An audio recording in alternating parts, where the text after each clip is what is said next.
Hello and welcome back to the channel HardReset.Info, and today let's discuss how to fulfill orders on Shopify using AliExpress.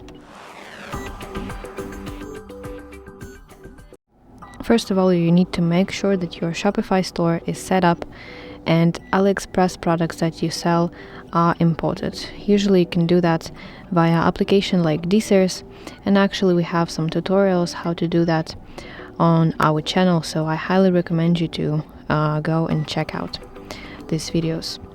So basically the concept is when a customer buys something from your store, the order appears in Shopify.